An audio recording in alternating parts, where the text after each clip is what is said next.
Hello and welcome to The Rest is Football with Alan Shearer, Micah Richards and me, Gary Lineker. We're recording this immediately after England have gone through top of the group after a scintillating goalless draw against Slovenia. Denmark also drew 0-0 with Serbia. What a group. This was the first England game of the tournament on ITV, so we were able to actually watch the game together, everybody. A lot of the BBC crew were here. We had Gabby Logan, we had Danny Murphy, Frank Lampard's still here. He's over lurking. He's lurking, watching in shadows. We might get his view at some point. Who knows? And we've got the BBC match editor, Richard Hughes, over there. We've got Sam, brilliant analysis. What's your title? Analysis producer, which is great. We've got Colin as well as our main producer, and Whitey was here as well. Who's Chris White? Let me tell you, we need to give Chris White a mention, don't we? He has been the floor manager for BBC Sport for 1,000,000 years, and it's so good he's still here because he's the only person I know that's older than me, which is brilliant. We've had a few glasses of wine, which we needed to perhaps to watch that game, and. Well played, Harry. Producer Harry, for us as a cook for everybody. Well done, Ooh. Top. Beautiful. Yeah. Top chef. Very good.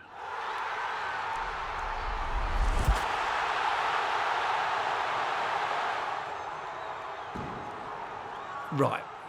Where do you want to start? You two go first because I've got a view. You've got a view. You should go first. Let's hear your view first, because Okay. I think we might disagree with you. Yeah, I think you two are genuinely really disappointed again. Yes. Yep. Okay. Me, on the other hand, I think there were signs in that performance that I quite liked. And I would say in the second half, not the first half necessarily, in the second half, I thought you could see that if this team continued to play a high press, chances will come. We may have been playing that way because Slovenia knew that a draw would get them through, so they were cautious and sat back a little bit. I understand that, but I saw enough to suggest that England are improving slightly. Now, I think there were downsides, but I think there were real positives. Particularly, I thought when Cole Palmer came on, and we've said this many times. I think, and we know we've got a lot of talented young players, but this kid, he might well be the best of the lot. I don't know. We shall see. I don't want to put too much pressure on him, but I don't think he cares about pressure. I thought we were still unbalanced on the left, no question about that. And I thought it was a little baffling that he waited so long for Anthony Gordon to come on.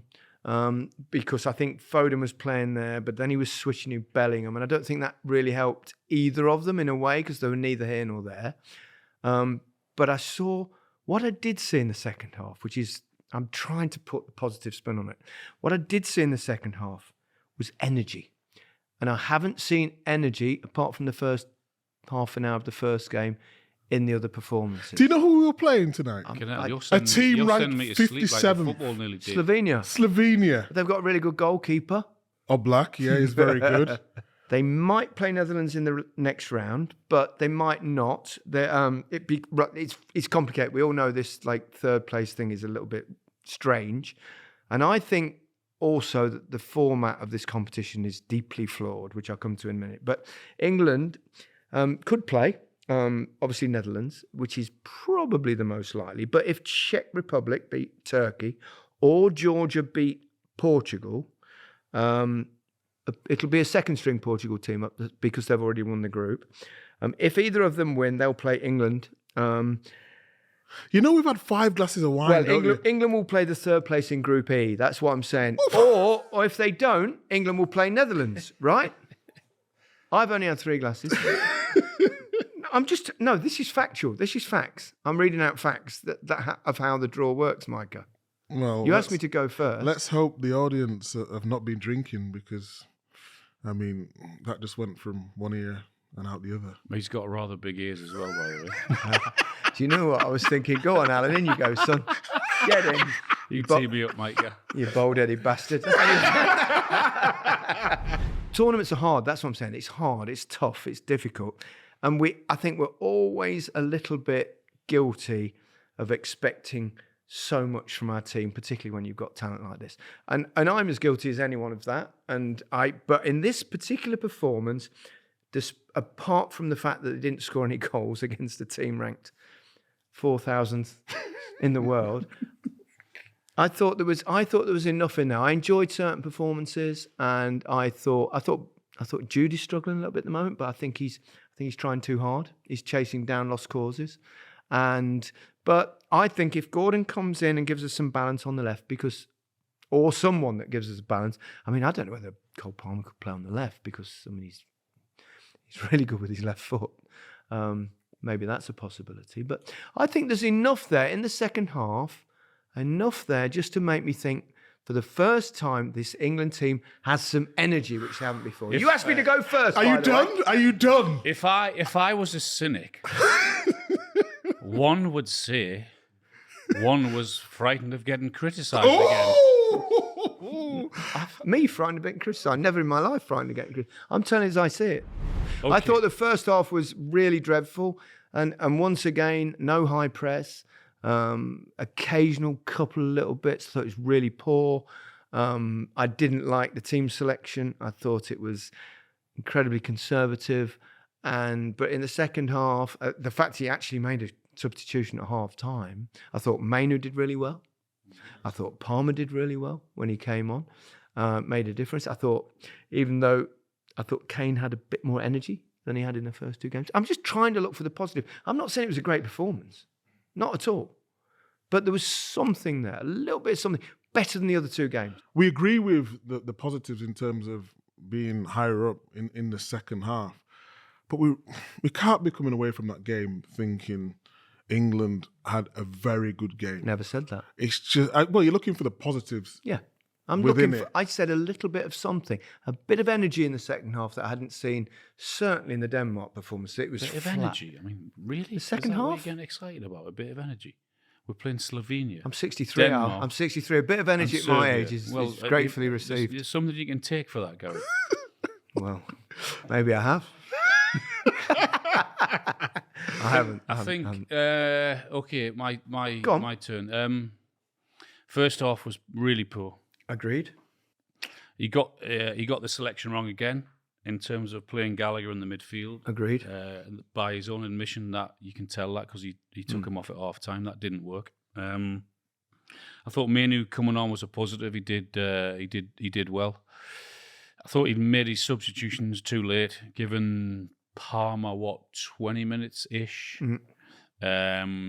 Given Gordon, I mean, what's Gordon done against him? Because giving him 2 or 3 minutes, I think Gordon did more in 2 or 3 minutes on the left-hand side than we've shown in 2.5 games, I think, with forward passing, with a bit of energy, with a bit of class, bit of know-how. I mean, that move that England played was probably the best move they had, with Gordon passing it in, ending up with Palmer having the shot at goal. Other than that, I can't think of too many positives. No, Gahey was good. He was really was good good again. again. Yeah, Gahey was really defensively, England they'd never looked like conceding. But I know it's against Slovenia. Slovenia are 57th ranked team. But they mean well. Well, they might mean well, but I don't. Unless he makes big changes, which I think he has to make now. What he's tried to do in the first 3 games hasn't worked. His starting lineup in 3 games hasn't worked. So big changes are needed. For me, he has to play Gordon on the left-hand side. He has to play him. I totally agree with you. My main concerns are not but what I saw is a bit of energy in the players. I still seriously worry about the tactical approach of the team. And that's a different matter. I think tactically there was a lot better, though, in terms of they were higher up in the second half. But Slovenia dropped because they knew a point was enough. But where were the combinations tonight with Jude, with Saka, with Foden? Foden at times. Kane, I agree with you, has probably done a little bit better. But we're talking about England now, and this is not. No, I said on a pedestal. I said in my little monologue that I thought there was a problem that Foden and Bellingham were. I mean, I think they've done this thing well. We don't really think Foden's a left-sided player. So Bellingham will change with him occasionally. He'll come in. I don't think that works because it's a lot easier being for someone like Phil. Phil Foden is one of the best number 10s in world football. I think Bellingham's a midfield player, and I think we all agree with that. So Correct. I think tactically, I'm not saying it was very good. I don't think it was very good at all. But I saw a little bit of a spark in the players, and I think if they do get the right setup and play high, aggressively and brave, then I think they could do really well. Do I think he'll play that way? No, I don't, sadly. I think that Walker can play left back like he did when Trent came on the pitch. I feel as though England can go into that three at the back with Stones, Gahey and Walker, and you're still getting the width from Alexander-Arnold down that side. You're getting quality into the box. And him at times has moved into midfield as well. So I was left, I won't say frustrated, but we know we can give more. That's what I mean about this England side. I think they gave everything. I don't think they're not trying. No, it's not about not trying. It's about where is the flair that we see week in, week out in the Premier League. I think there's a lack of balance to the team, and I find it really, really strange that he doesn't play somebody on the left side that plays on the left side. And we know we'd all pick Anthony Gordon. Well, it's an issue, isn't there, with Trippier through no fault of his. That left side, without doubt, is proven a problem. Because when Trippier's getting the ball, the vast majority of the time he's going back inside, which is helping teams, and would not getting in behind enough with pace on that left-hand side. So positives are we top the group. We miss a lot of the big hitters on the other side of the draw now because of what happened in the France game. So France finished second in their group, so that means we might play the Netherlands in the round of 16. I don't think they're a great team either. How many teams have been really impressive in the group stage? Spain. I think Germany have been. Austria. I would say Spain, Germany, and Austria are the three. And I would have reservations re Germany. And they're all in the other half of the draw. Yeah, but if you look at France, except for Austria, who I think if it looks like England could possibly play in the semi-final. I know I'm getting ahead of myself there because there's a long way to go and it would be tough to get against Netherlands. But come on. Who missed big chances for England today then?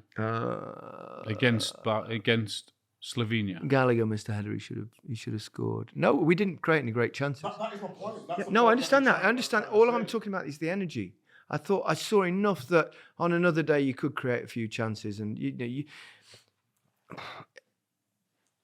I'm just trying to get a glimmer of positivity about it, and I think it was better than the last game. Do you not think it was better than the last game? Yes, it was. Yeah. Well, I know Denmark were a better side, but Denmark have just drawn to Serbia 0-0. Yeah. Denmark haven't won a game. Yeah, but Denmark were in the same position that they know a draw will. And this is my next point. This format in the European Championship is seriously flawed. And that's why you remember the first round of matches, there were some great games, loads of goals, all sorts of things happened. Even England played well for half an hour. There were great games. And then suddenly you go to the second games and people are thinking, actually a draw will do us. And then it gets a bit more negative. And then you get to this stage where nobody knows who's going to be through and third place and stuff. And some teams have already got through. One or two teams are already out. It's a really flawed. The jeopardy is gone from it. England knew they were through. So it's psychologically, I think that plays a game. They've got to rethink the tournament for the next one. It doesn't work, this group stage. The tournament starts, and this is another one of my, I'm desperately trying hard here, points, is the tournament starts now. Or actually after tomorrow when the last group stages are resolved. The knockout stages, it's almost like a start of a new season. And Gareth can press his reset button. He said he was going to press the reset button before tonight's game. That's what he said. Those were his words. Yeah, but that suggests that he thinks his team had a problem. Well, it did. But he's been, they've been critical about people saying that they had a problem. Well, I don't understand. Well, Harry did. I'm not sure the manager did. No. Well, no. I think Harry understood what we were saying. I think Harry had his captain's hat on and was trying to protect his team. And he was Do you need to also give him a little bit of credit though for obviously he started Gallagher. I thought we talked about that, but he was bold at half time to put Mainu on, wasn't he? And or he just recognised his mistake. I mean, I feel for Conor Gallagher as I felt for Trent Alexander-Arnold in the first game, but the first half I thought was really poor. We were stretched. There was no togetherness again. We weren't high enough up the pitch. In the second half, whether it came from England or whether it came from the fact that Slovenia sat deep, I don't know. But I think there was a general thing about, right, come on, let's play high. This England team, when they play high, they look much better. And I know they didn't score any goals, but come on, the second 45 minutes was considerably better than the first 45. But they didn't create anything, did they? One or two. I thought Palmer's chance was really good. Wonderful bit of football. I think the positive is, I go back to, we won the group. We haven't been beaten. We're on the right side of the draw. We can only get better. The changes he made, albeit I think he made them far too late in terms of Palmer and Gordon. That was an improvement, which has to give him something seriously to think about. Whether he actually leaves Saka out and plays Palmer, whether he leaves someone out on the left hands, possibly, yeah. Yeah, I think Palmer did really well when he came on. I love Saka as a footballer. I think he's a great footballer, great attitude, energy, skill, whatever you want. But he did amazingly well for the first 30 minutes of the first game, but hasn't done a lot since. And Palmer coming on in 20 minutes did really well, put a couple of good balls in. And I love his attitude. I love his arrogance. I love all of that about him. And I'm glad you agree with me now that you're being positive about something. Well, I'm just trying to think. I'm trying to think of the good things that happened in the second half. As you said, it was a big improvement, without really looking as if we were going to score goals. But yeah, I'm not as excited as you are. I never said I was excited, Alan. Okay, I just said I was. Maybe it's just your age then. I was just marginally more encouraged. Oh, okay. He was a big monologue at the start and how positive he was. What are you talking about? I wanted you two to start, and then you said, "Give me your." Well, you wanted to start. I could see it in your eyes. No. What do you mean you can't see anything? We've seen you at the monitor. I mean, for crying out loud. I mean. We did the show the other night, and obviously we put it on. The BBC put it on social media, and it of Micah when he does his analysis, and the monitors are enormous, by the way, that we have, like TV. Well, not that television. Big. Come on, give a proper context to this. They're about, I don't know. Well, they don't look 10 yards away at least. Well, even that you don't realise they're about 3 yards away, but you. But it was actually quite amusing because, Mike, you got up, didn't you, to do your analysis, which you do with great enthusiasm. Wayne Rooney, Alan here, and myself, we were watching you, and you were doing this like pointing and shoving, great energy. And you had no idea, did you, that we were just absolutely cracked up. We were corpsing, as they call it in the business, behind you. And it was amusing, wasn't it? Well, it was amusing for you, not for me.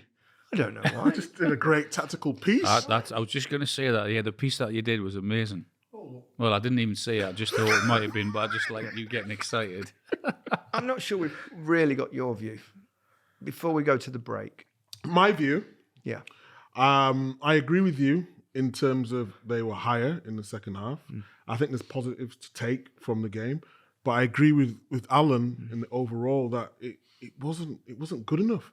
Just because you're higher in the game, you've got to create chances as well. So the three games, you look, okay, well, the first game, Serbia, not great. Denmark, I understand, better opposition. But the third game against Slovenia, who are not great, okay, we got higher up the pitch. Well done. We got higher up the pitch. But what did we create? How did we break them down? What were the rotations? What were the movements? And it just wasn't there. But like you, I'm trying to stay a little bit. If you look at, we had the dream group, by the way. Correct. We had a brilliant. Don't disagree. We had a brilliant group. We've won one game. and struggled to win it. And we've drawn 2 games. Scored Unbeaten. Scored 2 goals. So scored 2 goals. That's the negative side of it. Yep. The plus side, which you'll hear from the manager and the players, is that they're top of the group, they're undefeated, and they can only improve. Let's hope that's And they've only conceded 1 goal. And before this tournament, everyone said that the defence might be the problem. But I think basically we agree, really, don't we? We agree to a certain... Yeah, I'm just trying to be, they're through to the knockout stages, which is something... Frank's quiet over there, isn't he? Sorry. Frank's listening He's closely. just observing, isn't he? I'm observing. I've got opinions, I'm just... How are we doing so far, Frank? Really well. Really? Yeah? Happy with it? Who'd you agree with most? I'm somewhere in the middle. Get off that fucking fence, will you? If you didn't hear that, he said he's somewhere in the middle, like he was as a player, but breaking through and scoring vital goals. Yeah, I think the left-hand side is probably England's and the balance of the team. And let's look at the selection. If in fact, it reminds me, actually, I read a piece by a journalist called Jonathan Liu, which he's actually my favourite sports writer. He's incredibly gifted, a wonderful wordsmith, very, very clever. I don't always agree with his opinions, but that's the case in all things, I think, in life. But I think I've actually got it in front of me. I brought it along because I wanted to read it out. And it kind of epitomises England's problems down the left-hand side of the pitch. And bear with me. Let me finish to the very end because it's important. I'll read it out. Yet these were not the only grounds for the disorienting position of this encounter. Every time the men in white took possession of the sphere in the proximity of the left wing, they were consistently forced to funnel it, in turn, to the centre of the pitch, rendering most of their offensive efforts tortured, even disjointed. The side in red could simply defend their territory in the middle with impunity, secure in the knowledge their opponents were powerless to hurt them on their right verge. That's a pretty terrible paragraph, right? But that's what happens when you willfully restrict your options. You have Kieran Trippier, a right-footed left-back, who doesn't even bother trying to disguise the fact, no feint, no shimmy, no darting eyes, that he's going to turn back inside. You have Phil Foden, a left-footed player with very little interest in playing on the left wing, who always wants to come short into the central areas.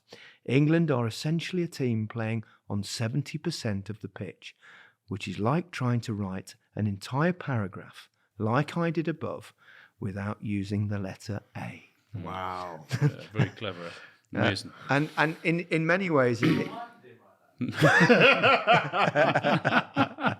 Poetry, eh? Amazing. And then what happens is you check that first paragraph and there isn't a single A in it. But he's got, that's the point, isn't it? At the moment, England, although in the first half, 1 or 2 of the attacks actually went down the left-hand side, but without too much of a threat, apart from the disallowed goal, of course, where Foden was a whisker offside. It was a whisker offside. But I think we all know what we're going to say here. How does he address the issue of the left side? I think the question was, how fit was Luke Shaw going to be for the tournament?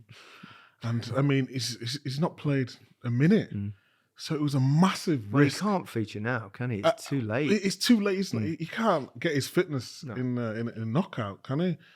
I don't think Trippier has been too bad. I think he's defended well. I just think I agree with the paragraph in terms of the left-hand side. He keeps coming back on his right foot.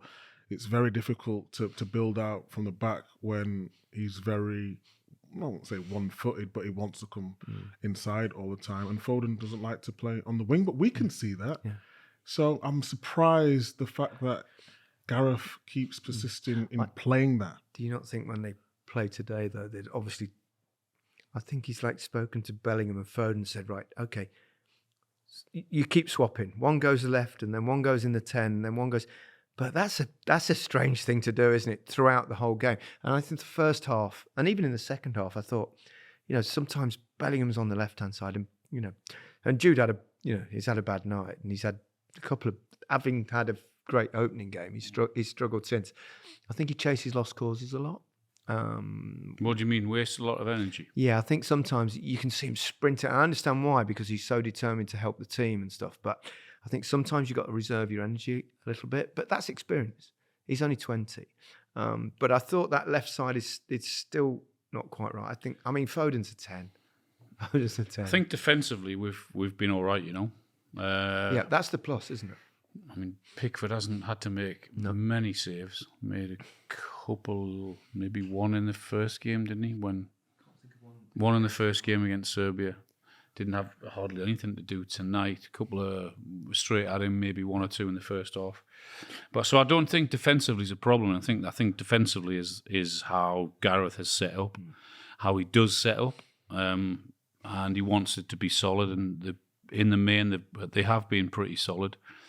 But the stats are pretty damning in terms of England creating chances. When you look at the talent we've got in forward positions, which we all thought was going to be one of our strengths, actually that hasn't fired at all yet. So I thought there was a spell in the second half for about 15 minutes where they pressed really high and they kept winning the ball back. It was almost like Man City, but it was only for 10, 15 minutes. That, for me, is the way England should play. Because we know that they've got so much pace at the back now with Gahey and obviously Walker. Be brave. But I'm not sure he's got it in him. What do you think, Micah? Do you think Gareth can play that? Let him play that way? No, I do think he's got it in him. I think he needs to trust the players out there more. If you look at the stats in terms of how England have done well in previous tournaments, it's been defensively. And I said the other day, they have to adapt. It's just something new. And why I say I think he's got it in him is because when he took Gallagher at half-time, brought on Mainu, brought on Cole Palmer, I think... I can't remember him making a half-time substitution. This is what I'm trying to say. So he's trying... He knows England are not playing well. And he's trying to figure out what's best for the team. Of course he is. He is, bringing Gordon on as well. I think Gordon needs more minutes. I would start Gordon. Mm-hmm. I would said that every game. I would start Mainu and I would start Gordon. Yeah. That's what I might even start Palmer as well. I'd give Saka a rest on the right hand side. I'll put Gordon on the left. Put Phil Foden inside, and maybe Bellingham a little bit deeper, or Mainu. Or Mainu. You said with Rice. Mainu. With Rice. With Rice. Bellingham or a Mainu. How many players are you playing? Deeper. Can you not count? I think we're up to Cole Palmer for Saka. Yeah, okay. Yeah. Foden inside. Yeah. Number 10. Yeah.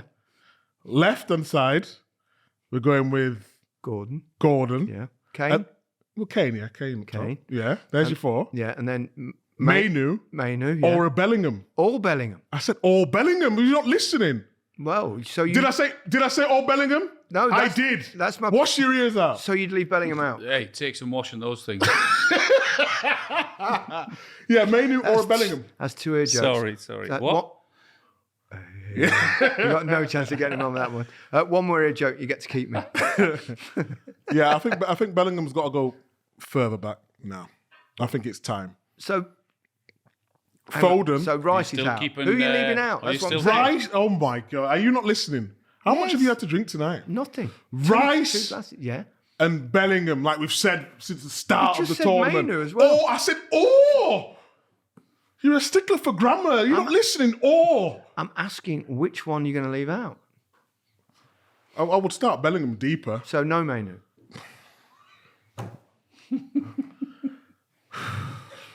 Relax, Micah, relax. I understand you. Yeah, do you? So you'd play Rice with Bellingham or Mainu?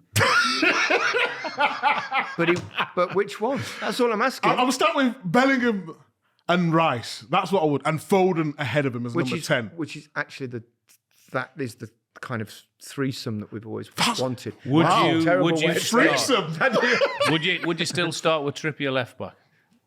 I would maybe go with Walker left back and Trent right back, I potentially.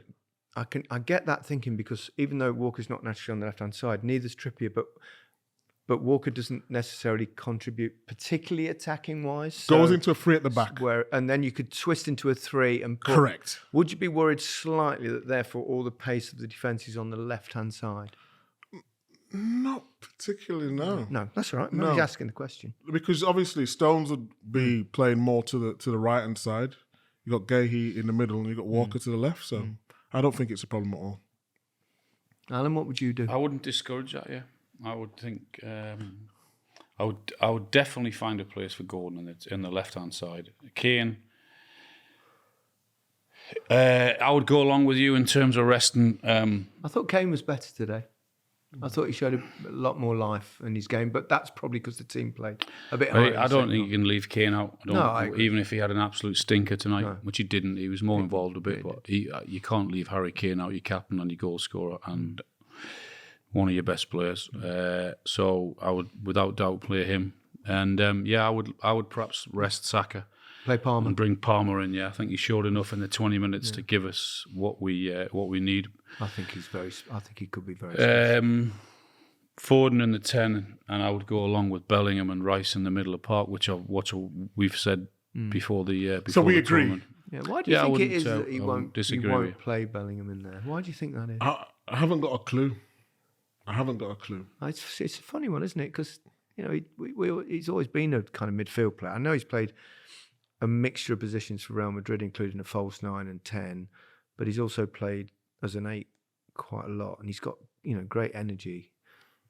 It's a funny one, isn't it? I just think that position's a little bit of a myth. He's played false 9 at Real Madrid and he's played number 10, but when Real Madrid have been struggling, he's been the deepest line midfielder at times. Yeah. Defensively, he's really good. He can do it because he works his socks off. Him and Rice in there would be brilliant, I think, and Foden just in front. Yeah. So you? What would you do? I'd be very similar. I think I'd go along with what you two have said, but I wouldn't play Rice, Bellingham, and Mainu in there, Micah. Oh, look, he's getting a bit grumpy. I'm only kidding. I'm never grumpy. I just needed to know which one you were going to go for. That was all, because you obviously can't play. It'd be great if you could sneak an extra player, wouldn't it? That'd be very helpful. So we're nearly at the knockout stage. We don't know who England are going to play, but it is remarkable how in tournaments Gareth Southgate's teams do end up on the right side of the draw. Can we talk a little bit about Southgate though, in terms of? I think we never look at it from a manager's point of view. Well, he's got the scrutiny of the. None of us have been managers. Yeah, but some of us have. Well, for about 10 minutes. The scrutiny of Southgate is a really nice man. It's part of the job. No, but I mean, we can talk about tactics all day, and we can all have our opinions. That's fine, but he's under massive pressure. Of course he is. Before the tournament, everyone was talking about Trent playing in midfield. He puts Trent in there. And then everyone's saying, well, why are you not playing Wharton? Or why are you not playing Mainu? But that's part Then you've got being Cole England Palmer, manager. who was outstanding for Chelsea all season. Why is Cole Palmer not starting? Then everyone's calling for Watkins to play because he had something different and he can run in behind. When you say everyone, We're talking about the people who support their country, who have opinions on the game. and that's why I think Gareth said it's so important to shut out the noise and he has to concentrate and focus on what he does. And I totally get that. I always thought that was Bobby Robson's great strength, and I think Terry Venables as well. You would have experienced that when everybody wanted you out the side, I think, except for me, Alan. I did actually. I remember him hammering me. No, I never hammered you, not at all. But everyone's got a view on the England team. I mean, that's why being the England coach is, I mean, it must be so difficult because everyone's got their own idea of who should play and what system you should play. Yeah, But Bobby Robson was brilliantly loyal to his players and his way of playing. In the end, it didn't quite happen, didn't quite win, but got very close. I suppose you've got to live and die by your That's own. what's happened as a manager. It's no different to being a club manager, is it? That everyone else has an opinion on which team you should play. We're judging now, and we're giving our opinions of which team we would play.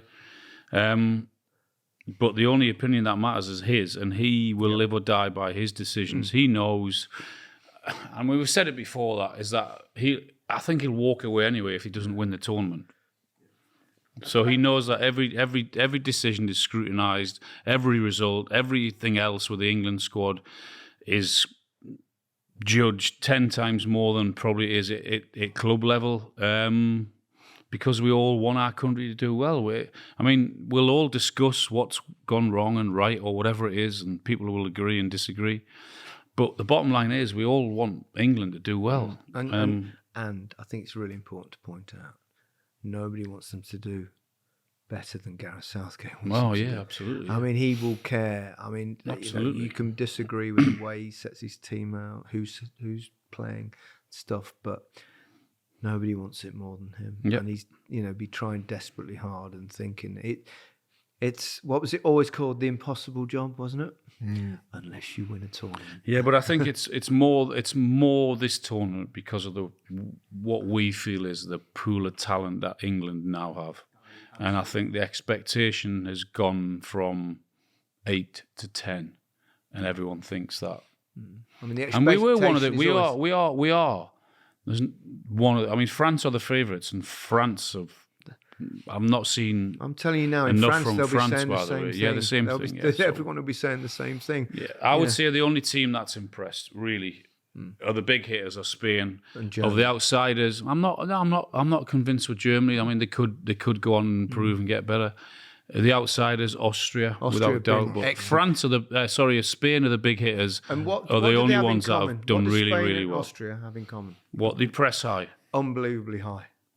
Even Austria at the end, when I think they were already 3-2 up, they were really high in the 93rd minute and going for it. But is that going to help them win the tournament, though? Yeah, but no one would have given Austria absolutely any chance before the start of the tournament. I think you need a balance of both, if I'm being totally honest. No, I don't disagree with that, but I'm saying at the moment, but it's only the group stage. Exactly. And we've seen it so many times. The teams that impress most in the group stage often go missing in But if you look at who won the stage. Euros last time round, Italy.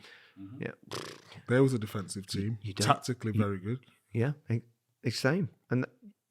But it's football. Every game is different, isn't it? And suddenly you can find a bit of form, and you can find your form in the knockout stages. It's much better than losing your form in the knockout stages. So there's hope then. Do you think there's hope, Alan? Yeah, there is hope. Come on, give us some hope. There's definitely hope. I think every podcast now is just negative. That's why I want to try. Yeah, but we don't want you to lie. I'm not lying. I wouldn't never lie, ever. Trust me, I wouldn't do that. I wouldn't, no. I'm not lying.